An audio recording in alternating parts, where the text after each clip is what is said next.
మహతి టీవీలో మీ వ్యాపార ప్రకటనల కోసం కింది నెంబర్‌కి సంప్రదించండి. నమస్తే మేడం. నమస్తే మా. మేడం మనకి ఆగస్టు 27వ తారీఖున వచ్చేసి వినాయక చవితి వస్తుంది. మనకి వినాయక చవితి నుంచి ఫెస్టివల్స్ అన్నీ స్టార్ట్ అవుతాయి. బట్ వినాయక చవితి ఫెస్టివల్ వస్తుంది అంటే ప్రతి ఒక్కరికి ఒక ఆనందం ఎక్కడలేని. పెద్దవాళ్ళు కూడా ఆటోమేటిక్‌గా చిన్న పిల్లలు అయిపోతారు. అవును. మరి ఈ వినాయక చవితి ఫెస్టివల్‌ని ఏ విధంగా చేసుకుంటే మంచిదంటారు? అంటే మనం సాంప్రదాయబద్ధంగా మనకు ఎలాగైతే చెప్తున్నారో ఆ పద్ధతిలో మనం ఎప్పటి నుంచో చేసుకుంటూ వస్తున్నాం. అవును. అయితే మెల్లిమెల్లిగా క్రమక్రమేణా ఒకప్పుడు ఈ గణేష్ పండాలు అవన్నీ నార్త్‌లోనే ఎక్కువగా ఉండేవి. అవి మెల్లిమెల్లిగా సౌత్ నుంచి ఇప్పుడు అన్నీ ఇప్పుడు ఎక్కడ చూసినా వినాయకుడి నవరాత్రులు అవును. ఎక్కడైనా చేస్తారు. అయితే ఇక్కడ మనం గుర్తుపెట్టుకోవాల్సింది ఏంటంటే విఘ్నేశ్వరుడి నవరాత్రులు అంటే నవరాత్రులే ఇప్పుడు చేయాల్సింది. ఓకే. చాలా మంది 12 రోజులు 21 రోజులు అలా ఎన్నెన్నో రోజులు చేస్తూ ఉంటారు. అదొక టైం ఉంటది కదా అన్ని నవరాత్రులు. అవును. ఆ నవరాత్రి లోపలే ఒక లెక్క ఉంటది కదా 3, 5, 7, 9, 10 అట్లా ఈ నవరాత్రిలో చేసేసి క్లోజ్ చేసేయాల్సింది. దాన్ని అలా డ్రాగ్ చేసుకుంటూ వెళ్ళి ఎప్పుడు ఎందుకంటే మనం విఘ్నేశ్వరుని పెడుతున్నాము అంటే చాలా నిష్టగా నియమంగా ఉండాలి. కాబట్టి ఇది ఒకటి అందరు ఎవరైతే పండాలు పెడుతున్నారో వాళ్ళు గుర్తుపెట్టుకోవాల్సిన నియమం ఇది. ఓకే. అండ్ మామూలుగా మనకి ఏదైతే పురాణాల్లో ఎలాగైతే గణేష పురాణంలో కానీ పద్మ పురాణంలో కానీ ఎలా అయితే చెప్పబడి ఉందో అదే పద్ధతిని అనుసరిస్తూ మనము వినాయకుడు పూజ అవి జరుపుకోవాలంతే. ఈ మధ్య కాలంలో ఏంటంటే లేటెస్ట్ గా కొత్తవన్నీ క్రియేట్ చేస్తున్నారు. సో ఆ క్రియేషన్స్ అన్ని లేకుండా ఒకప్పుడు మనం ఎట్లా అయితే చేసుకునే వాళ్ళమో విఘ్నేశ్వరుని మట్టి వినాయకుడిని ఎందుకు పెడతారు అంటే కూడా మామూలుగా ఏంటంటే ప్లాస్టర్ ఆఫ్ ప్యారిస్ ఇవన్నీ ఇప్పుడు తయారు చేస్తున్నారు. ఎకో ఫ్రెండ్లీ అని ఎందుకు అంటారంటే ఒకటి మనకి నేచర్ కి ఫ్రెండ్లీగా ఉండే వినాయకుడు మాత్రమే తేవాలి. నిమజ్జనాలు అవి చేసేటప్పుడు ఇబ్బంది అవుతుంది, అందరికీ తెలిసిన విషయమే. సో ఈ మధ్య చాలా మంది పేపర్ తోటి తయారు చేస్తున్నారు. క్లే తోటి ఎందుకు మట్టితోటి ఎందుకంటే మట్టి ఏమవుతుందంటే దీంట్లో ఒక లాజిక్ కూడా ఉంటుంది అనమాట. మామూలుగా విఘ్నేశ్వరుడు ఏంటి మనకున్న మన జీవితంలో ఉన్న ఆటంకాలని బ్లాకేజెస్ ఏవైతే ఉన్నాయో అవన్నిటినీ ఆయన తొలగిస్తాడు. అయితే మన జీవితంలో ఉన్న ప్రాబ్లమ్స్ కూడా ఇప్పుడు భగవంతుడు నా ప్రాబ్లమ్స్ అన్నీ కరిగిపోవాలంటూ ఉంటాం. ఎప్పుడైతే మట్టి మనము వినాయకుడిని ఇంట్లోకి తెచ్చినప్పుడు మనకున్న అన్నీ చెప్పుకుంటాం కదా, నాకు ఎటువంటి విఘ్నాలు లేకుండా నా లైఫ్ అంతా సక్సెస్ఫుల్గా ఉండేలాగా, నాకు ఈ సంవత్సరం అన్ని రకాలుగా బాగుండేలాగా మన బాధలన్నీ ఆయనకి చెప్పుకుంటాం. చెప్పిన తర్వాత ఆయన ఫుల్ ఎనర్జీని క్యారీ చేస్తారు. ఆ బాధలు చెప్పి మనం ఎప్పుడైతే ఆ మట్టి వినాయకుడు నీళ్ళల్లో వేస్తామో ఆ నీళ్ళల్లో ఎలాగైతే మట్టి వినాయకుడు ఎలాగైతే కరిగిపోతాడో అదే విధంగా మన జీవితంలో ఉన్న ఆటంకాలు ఏవైతే ఉన్నాయో అవన్నీ అలా కరిగిపోవాలని దానికి సంకేతం కూడా ఉంటదన్నమాట. అందుకని చక్కగా మట్టితోటి చేసిన వినాయకుడు పూజలు మాత్రమే ఫలిస్తాయి. ఇది మాత్రం 100%. ఈ మధ్య పెద్దవి చేస్తున్నారు, అవన్నీ డిఫరెంట్ స్టోరీ. బట్ అట్లీస్ట్ ఇంట్లో పెట్టుకునే వినాయకుడిని మాత్రం అప్పటికప్పుడు తీసుకొని రావాలన్నమాట. వినాయక చవితి రోజే తీసుకొస్తారు వినాయకుడిని. ఈ మధ్య ఏంటంటే చాలా మంది ముందు రోజు 2-3 రోజుల ముందే షాపింగ్ తీసుకొచ్చి పెట్టేస్తారు ఇంట్లో. అట్లా కాదు. పద్ధతి ఏంటంటే అదే రోజు వీలైతే స్వయంగా మీరే మట్టితో తయారు చేసుకొని ఆ వినాయకుడిని కూర్చోబెట్టడం. లేదు అంటే మనకి బయట అచ్చులు దొరుకుతాయి, అచ్చుతో తయారు చేసుకోండి. మూడోది తయారు చేసే వాళ్ళు మనం వెళ్ళగానే మన ముందే తయారు చేసి పెట్టే వాళ్ళు ఉంటారు, చిన్న వినాయకుడే అంతే. మట్టితో తయారు చేసి ఆ వినాయకుడిని ఇంటికి చక్కగా తెచ్చుకోండి. ఆ వినాయకుడిని తీసుకురావడం కూడా ఒక పద్ధతి ఉంటదన్నమాట. ఎట్లా అంటే వినాయక చవితి రోజు ఉదయాన్నే స్నానం చేసి ఇంట్లో మగపిల్లలు ఎవరైతే ఉంటారో వాళ్ళు చక్కగా స్నానాలు అవి చేసుకుని ఎక్కడైతే వినాయకుడిని తీసుకురావాలో లేకపోతే మీరు ఎక్కడైతే తయారు చేయించుకుంటారో ఆ ప్లేస్కి వెళ్ళి ఉదయాన్నే వెళ్ళి అక్కడ నించొని మీరు తయారు చేయించుకుని ఆ వినాయకుడిని అక్కడ చక్కగా ఒక చిన్న ప్లేట్లో అయినా ఏదైనా ఒక ఆకు అలాంటి దాంట్లో పట్టుకుని ఇంట్లోకి వచ్చేటప్పుడు కూడా చక్కగా వినాయకుడిని హ్యాపీగా మనం ఇన్వైట్ చేయాలి ఇంట్లోకి అన్నమాట.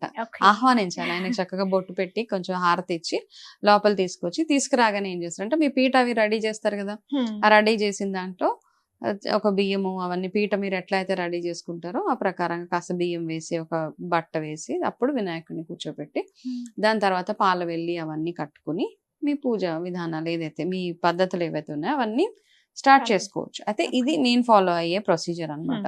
ఇలా ఇప్పుడు ఏదైతే ఉదయాన్నే వెళ్ళి తీసుకురావడం, మీకు వేరే ఏదైనా పద్ధతులు ఉంటే అలా కూడా ఫాలో అవ్వచ్చు. కాకపోతే మన పాతకాలం నుంచి వచ్చే పద్ధతి ఏదైతే ఉందో ఇదే ప్రొసీజర్ ఫాలో అయ్యేవారు అనమాట. ఓకే. కాబట్టి ఈ మధ్య లేటెస్ట్ గా తెచ్చి స్నానాలు చేయకుండా తీసుకొచ్చేస్తాము, లేకపోతే ఏదో ఒక 2-3 రోజుల ముందు తీసుకొచ్చి ఎక్కడో ఒక కార్నర్ లో పెట్టేస్తాము, అట్లాంటివన్నీ చేయకండి. అదే రోజు నిష్టగా నిమ్మంగా ఏ రోజు తెచ్చుకున్నా నీట్ గా వెళ్ళండి, స్నానాలు చేసుకుని ఫస్ట్. ఎందుకంటే మనం భగవంతుడిని అంటే వినాయక చవితి జరుపుకున్న తర్వాత దాని తర్వాత చాలా మంది జీవితాల్లో చాలా చాలా మంచి మంచి మార్పులు వస్తాయి. ఆ మంచి మార్పులు రావాలని కోరుకుంటూ విఘ్నేశ్వరుని అట్లా తీసుకొని రావడము. దాని తర్వాత మీ పూజ మీ ఫ్యామిలీలో ఏదైతే పద్ధతి ఉంటుందో ఒక్కొక్కరికి ఒక్కొక్క ప్రొసీజర్ ఉంటుంది కదా, ఆ ప్రొసీజర్ అనుసరిస్తూ పూజ చేసేసుకోవడమే. ఓకే. ఒక మేడం ఇంకొక విషయం ఏంటంటే వినాయక చవితి పూజ చేసుకునేటప్పుడు మనం ఇంట్లోకి ఎటువంటి వస్తువులు తీసుకొస్తే మంచిది అంటారు?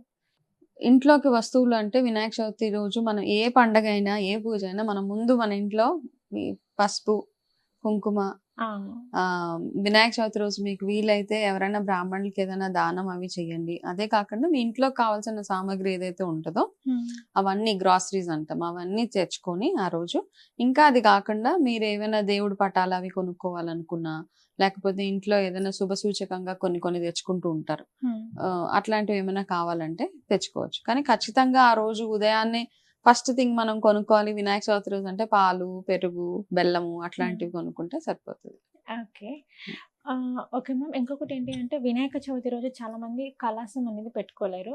సో కలశం పెట్టుకోలేని వాళ్ళు వినాయకుని పూజ ఏ విధంగా చేసుకుంటే మంచిది అంటే? చాలా మంది కలశం పెట్టుకోరమ్మా వినాయక చవితి పూజకి. కొంతమందికి ఎవరికైతే ఆనవాయితీ ఉందో, కలశం ఆనవాయితీ ఉందో వాళ్ళు పెట్టుకోవచ్చు. లేదంటే మామూలుగా వాళ్ళు వినాయక విగ్రహాన్ని తీసుకొని వచ్చి పెట్టుకొని తర్వాత వాళ్ళ పూజా విధానం ఏదైతే ఉందో దాని ప్రకారంగా చేసుకుంటే సరిపోతుంది. ఓకే. ఒకవేళ మనకి పంతులు గారు అందుబాటులో లేరు, సో అప్పుడు మనమే పూజ చేసుకోవాలి వినాయకుడికి అనుకున్నప్పుడు మనం ఏ విధంగా చేసుకుంటే బాగుంటుంది? అందరూ నార్మల్ గా మనమే చేసేసుకోవచ్చు. వినాయకుడి బుక్ దొరుకుతుంది కదా మనకి, వినాయకుడు చాలా చిన్న స్టోరీయే, కాకపోతే తప్పులు లేకుండా చదువుకోండి. ఒకవేళ మీకు తప్పులు వస్తాయి, చదవడం రాదు అంటే మీకు ఏ లాంగ్వేజ్ లో పర్ఫెక్షన్ ఉంటుందో ఆ లాంగ్వేజ్ లో టైప్ చేసుకోనో ప్రింట్ తీసుకొనో చేసుకోండి. లేదు అంటే ఇప్పుడు మనకి పూజా విధానం ఫుల్ వీడియోస్ దొరుకుతున్నాయి, లాస్ట్ ఆప్షన్ అది. మనంతటా మనం చదివితేనే మన ఎనర్జీస్ పాస్ అవుతాయి అన్నమాట. కాబట్టి మీరు చేసుకునే ఏ పూజ అయినా మీ అంతటా మీరు చదువుకునేలాగా చూసుకోండి. లేకపోతే కొంచెం ప్రిపేర్ అవ్వండి 2-3 రోజుల ముందు నుంచి ఎట్లా చదవాలి ఏంటి అనేసి. లేని పక్షంలో యూట్యూబ్ లో ఎక్కడన్నా చూసి చేసుకోవచ్చు. లేదా మీకు ఏదైనా మీ ఇంట్లో ఎవరికి వస్తే వాళ్ళ స్టోరీ అవి చదువుకుంటూ వినాయకుడు మంత్రాలు ఏవైతే ఉన్నాయో గరిక పూజ అవన్నీ చదువుకుంటూ చేస్తే సరిపోతుంది. ఓకే. Okay madam. అలాగే ఏంటంటే చాలా మంది ఇంట్లో వినాయకుడిని పూజిస్తూ ఉంటారు. అలాగే ప్రతి వినాయక చవితికి ఇంట్లో వినాయకుడిని పెట్టుకుంటారు. బట్ మేము ప్రతి ఇయర్ మేము వినాయకుడిని పూజిస్తున్నాంలే తప్పించి మాకేం కలిసి రావట్లేదు. బట్ ఈ సంవత్సరం ఇంట్లో వినాయకుడిని పెట్టుకున్న తర్వాత కూడా పూజలో చిన్న మార్పు చేయాలి అనుకుంటున్నామంటే ఏ విధంగా మార్పు చేసుకుని పూజిస్తే మంచిదంటారు? ఇప్పుడు ఒకటమ్మా, పూజలో మార్పులు చేయడం మనం ఏం చేస్తామంటే నార్మల్ గా మనకున్న ఒక పెద్ద ప్రాబ్లం అందరిలో ఏంటంటే మనం ఇంటికి ఏదైనా ఒక భగవంతుడి విగ్రహం తెచ్చుకున్నా, ఏదైనా కొత్త వస్తువు తెచ్చుకున్నా, ఎస్పెషల్లీ వేరే వస్తువుల గురించి కాదు కానీ దేవుడి పటాలు దేవుడి విగ్రహాలు తెచ్చుకున్న తర్వాత మన ఇంట్లో ఏదైనా ఒక చెడు జరిగింది అనుకో, వెంటనే ఈ విగ్రహం తెచ్చాం కాబట్టి ఇట్లా అయిపోయింది, ఈ ఫోటో తెచ్చాం కాబట్టి ఇలా అయిందని తీసుకెళ్లి ఆ ఫోటోని చెట్టు కింద పుట్ట కింద ఎక్కడో వేసేసి వచ్చేస్తా ఉంటారు అనమాట. మనం ఎప్పుడైతే డౌట్ తోటి ఏదైనా చేస్తామో, ఎస్పెషలీ భగవంతుడు విగ్రహాలు భగవంతుడు పటాలు తెచ్చేటప్పుడు ఒక 1% డౌట్ మైండ్ లో పెట్టుకొని నాకు ఏదైనా చెడు జరుగుతుందేమో అని తీసుకొస్తే మాత్రం ఖచ్చితంగా అది ఏమంటారు మేనిఫెస్ట్ అవుతుంది అంటాం కొత్త లాంగ్వేజ్. ఖచ్చితంగా అట్లా ఉంటది. కాబట్టి భగవంతుడి విగ్రహం ఎప్పుడు ఏది తీసుకొచ్చినా, ఇప్పుడు మన లైఫ్ లో ఉన్న కష్టాలు మన జాతకాల అనుసారం మనం చేసిన పాపాలు పుణ్యాలు వాటిని అన్నిటిని బేస్ చేసుకొని మన ఈ జీవితం ఉంటది. ఒక విఘ్నేశ్వరుడు పూజ ఒక రోజు చేయగానే మన కష్టాలన్నీ తీరిపోతే ఇంకెందుకు మరి మనం లైఫ్ లో ఏమీ నేర్చుకోలేము. కాబట్టి మీరు చేసే పూజలు ఏవైతే ఉన్నాయో, నిజంగా ఎవరికైనా చాలా బ్లాకేజెస్ ఉన్నాయి లైఫ్ లో, అడుగడుగున ఆటంకాలు ఉన్నాయి అనుకున్న వాళ్ళు వినాయక చవితి ఖచ్చితంగా చేసుకుంటూ ప్రతి నెల వచ్చే సంకష్టహర చతుర్థి ఏదైతే ఉంటుందో ఆ రోజు మీరు ఉపవాసం ఉండి విఘ్నేశ్వరుడు పూజ అవన్నీ చేసుకుంటూ ఈ సంవత్సరం మొత్తం చేసుకుని వినాయకుడికి రెగ్యులర్ గా కుడుములు గరక పూజ అవి చేసుకుంటూ ఉంటే ఒక 5-6 సార్లు చేసిన తర్వాత మెల్లిమెల్లిగా మీ లైఫ్ లో మంచి మార్పులు చూస్తారు.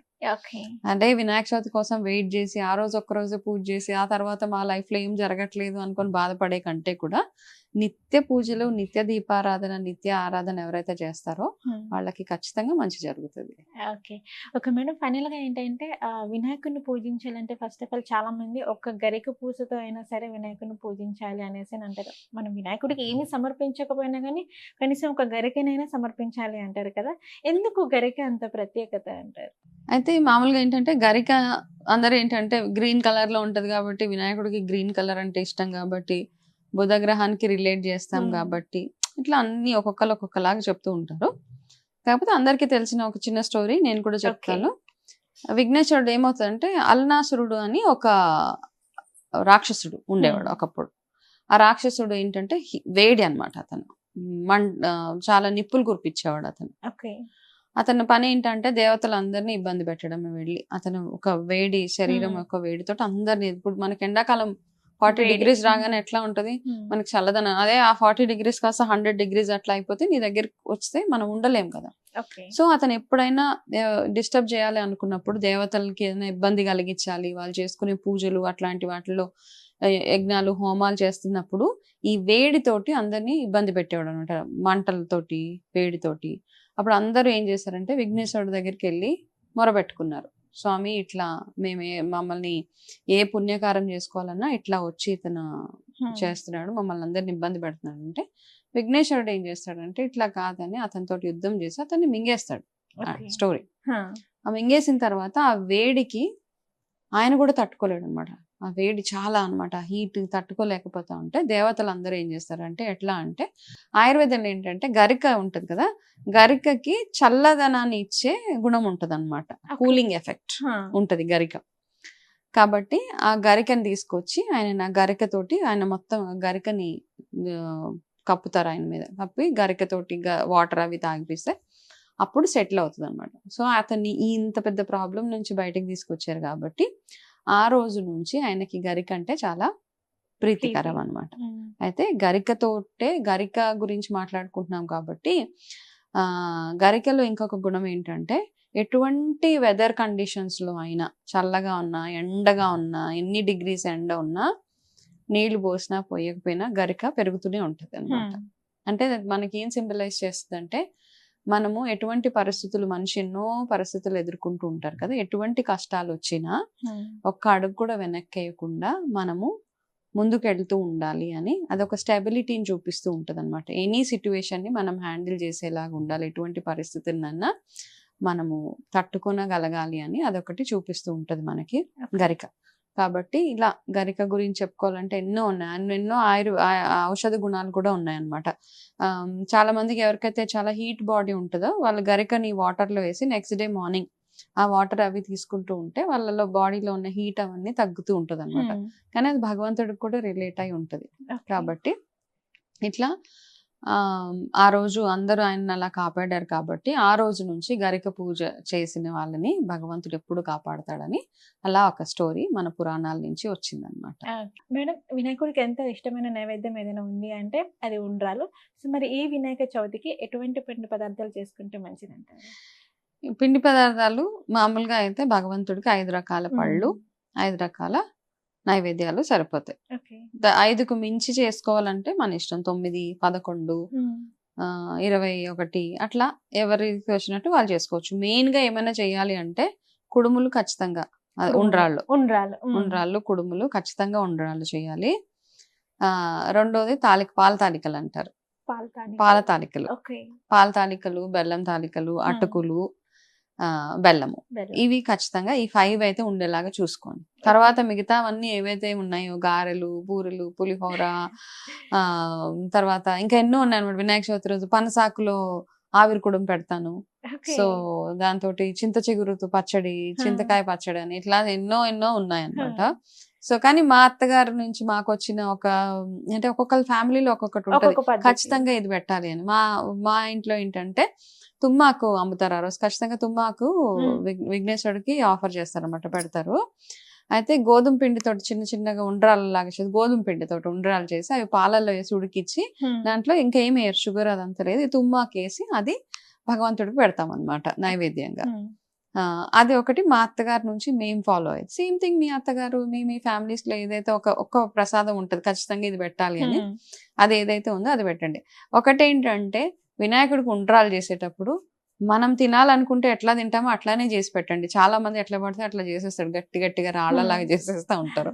సో విఘ్నేశ్వరుడికి చేసేటప్పుడు ఖచ్చితంగా జాగ్రత్తగా మనం తింటే ఎంత సాఫ్ట్ గా తింటామో అంతే. అలా తర్వాత మోదకం అంటారు, అది బయట మీకు ఎవరికైనా వస్తే అది చేసుకోవచ్చు, లేదా బయట అమ్ముతారు కాబట్టి ఒక మంచి ప్లేస్ నుంచి మాక్సిమం మీరు చేస్తేనే మంచిది. మోదక్ అన్నది యాక్చువల్ గా నార్త్ లో ఎక్కువ యూజ్ చేస్తారు, ఇప్పుడు మన సౌత్ లో కూడా వచ్చేసింది. మనం ఏం చేస్తామంటే ఉండ్రాళ్ళలోనే రకరకాల వెరైటీస్ చేస్తాం అనమాట. మామూలుగా ప్లెయిన్ ఉండ్రాళ్ళు, దాని తర్వాత నువ్వులతోటి ఉండ్రాళ్ళు, నువ్వులు ఉండలు పెట్టి మధ్యలో బెల్లము నువ్వులు కలిపిన చిమ్మిలి తోటి పెట్టి ఆ ఉండ్రాళ్ళు, పప్పులో ఉండ్రాళ్ళు అంటారు, తర్వాత బెల్లం పాకంలో ఉండ్రాళ్ళు, ఇట్లా ఉండ్రాళ్ళలోనే నెంబర్ ఆఫ్ వెరైటీస్ ఉన్నాయి కాబట్టి ఆ వెరైటీస్ అన్ని చేసుకునేలాగా చూసుకుంటే సరిపోతుంది మనం. వినాయక చవితి ఫెస్టివల్ కి నైవేద్యాలు ఏ విధంగా చేసుకోవాలి అనే దాని గురించి అయితే చెప్పారు. అలాగే చాలా మంది ఏంటంటే కొంచెం టైం లేక బయట నుంచి ఆర్డర్స్ చేసుకుంటారు, స్వీట్స్ కానీ ఇప్పుడు మీరు చెప్పినట్టు ఉండ్రాలు ఇలా చాలా. సో ఇలా చేసుకోవచ్చు అంటారా ఆర్డర్ ఎవరు చేసుకోవాలి అంటే బెడ్ రిడన్ అయిపోయి ఓపికలు లేక పెద్దవాళ్ళు ఉంటారు, చాలా పెద్దవాళ్ళు, వాళ్ళ పిల్లలు ఎక్కడెక్కడో వేరే వేరే కంట్రీస్ లో వేరే వేరే ప్లేసెస్ లో రాలేకుండా ఉండి వాళ్ళకి వినాయక చవితి చేసుకోవాలని ఉండి వంటలు చేసుకునే ఓపిక లేని వాళ్ళకి మాత్రమే ఈ బయట నుంచి తెచ్చుకుని పెట్టుకున్నా పర్వాలేదు. ఈ మధ్య ఏంటంటే ఇది ఒక బిజినెస్ అయిపోయింది. ఈవెన్ వరలక్ష్మి వ్రతాన్ని రోజు కూడా చూసాం మనం, ఎక్కడో ఏదో ఆర్డర్ చేస్తే వాళ్ళ ఇంటికి తెచ్చి ఇస్తారు డెలివరీ అనేసి. మామూలుగా ఏంటి అంటే మనం వంటకాలు ఏంటంటే ఎప్పుడు భగవంతుడికి చేసే ఏ నైవేద్యాలైనా మనం శుభ్రం మడి ఆచారాలతోటి చేస్తాం అనమాట. స్నానం చేసుకొని చక్కగా ముందు మనం సాంప్రదాయంలో ఏంటి, మనం ఏదైతే పొయ్యలు గీస్తామో పొయ్యకు కూడా చక్కగా దండం పెట్టుకుని నేను చేసే ఈ నైవేద్యాలు ఏవైతే ఉన్నాయో అవన్నీ చక్కగా శుచిగా శుభ్రంగా అన్ని రకాలుగా ఉండాలి భగవంతుడికి అని చెప్పి మనము ఇంట్లో ఆడవాళ్ళు ఎవరైతే ఉన్నారో వాళ్ళు చేస్తాం.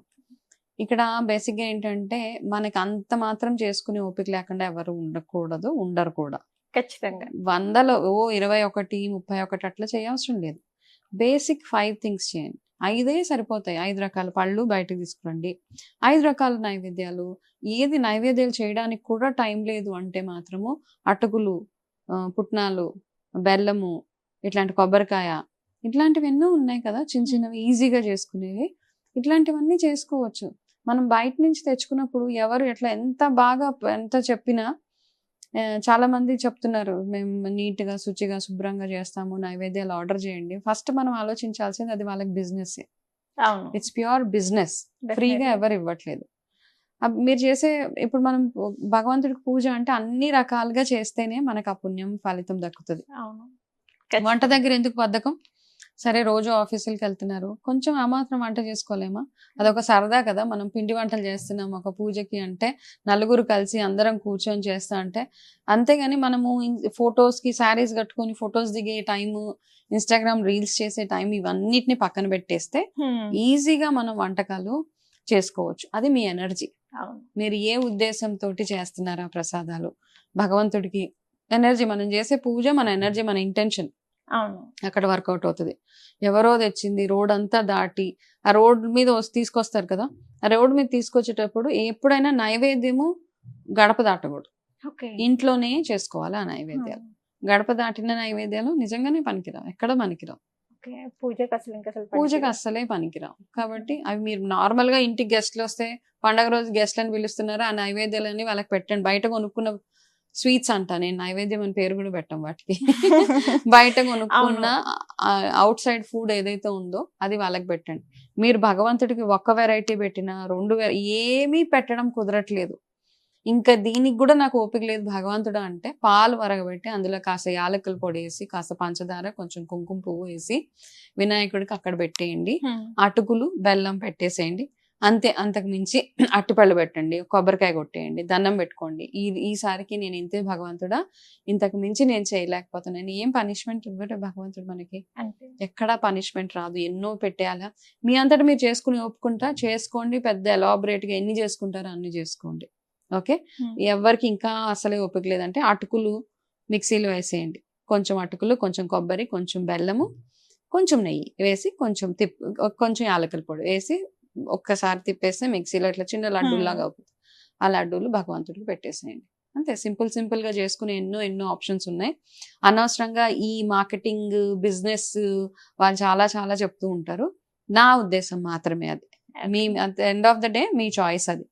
ఓకే, దేవుడికి చేసుకునే ఒకటే కదా, వినాయక చవితి ఒకటేసారి వస్తుంది. మనకేంటంటే ఇది ఒక సరదా, సంక్రాంతి వచ్చిన, వినాయక చవితి వచ్చిన, వరలక్ష్మి వ్రతం వచ్చిన, దీపావళి, దసరాలు, ఇవన్నీ ఈ అన్నిట్లో ఏం చెప్తా అంటే మన పురాణాల్లో కూడా శుచిగా శుభ్రంగా అన్నది చాలా క్లియర్ గా మెన్షన్ చేసి ఉంటుంది. ఇంట్లో వంట చేసేటప్పుడు కూడా మనం వంట చేసే ఆడవాళ్ళు ఎవరైతే ఉంటారో మంచి ఇంటెన్షన్ తోటి వంట చేయమంటారు. మనం ఏ ఉద్దేశంతో అయితే వంట చేస్తామో మన ఇంటిల్లిపాది వాళ్ళ ఆరోగ్యం అదే విధంగా ఉంటుంది అనమాట. మనం ఏడ్చుకుంటూ చేస్తే ఆ వంట అలాగే ఉంటుంది. మనం హ్యాపీగా చేస్తూ మనం చేసే వంట చేసేటప్పుడు మా అమ్మ మనసులో అనుకోవాలంట, ఈ వంట వల్ల నా పిల్లలు, నా భర్త, నా ఇంటిల్లిపాది ఆరోగ్యంగా ఉండాలి, హ్యాపీగా ఉండాలి అని అనుకుంటూ ఆ ఇంటెన్షన్స్ అన్ని వర్కౌట్ అవుతాయి. అదే విధంగా పూజలు చేసేటప్పుడు కూడా మన మనసులో భగవంతుడు ధ్యానం చేసుకుంటూ ఆయనకు చేసే ప్రతి ఒక్క వంటకం చాలా రుచిగా కూడా ఉంటది. ఎంత శుచిగా చేస్తామో అంత రుచిగా ఉంటది. కాబట్టి ఇది ఒక్కటే అందరూ ఆలోచించుకోండి. ముందే కొంచెం ప్రిపరేషన్స్ ముందే చేసుకోండి. మీకు ఎంత ఓపిక ఉంటే అంత చేసుకోండి. అంతే తప్పిస్తే బయట కొని ఐ డోంట్ లైక్. నేనైతే కంప్లీట్లీ నో టు ఇట్ అన్నమాట. ఖచ్చితంగా. Okay madam, Vinayaka Chavithi festival ని మనం ఏ విధంగా జరుపుకోవాలి, అలాగే ఆ రోజు పూజా విధానం ఏ విధంగా చేసుకుంటే మనకు మంచిది అనే దానికి సంబంధించిన విషయాలన్నీ అయితే మాకు చెప్పారు. నమస్కారం. నమస్తే అమ్మా.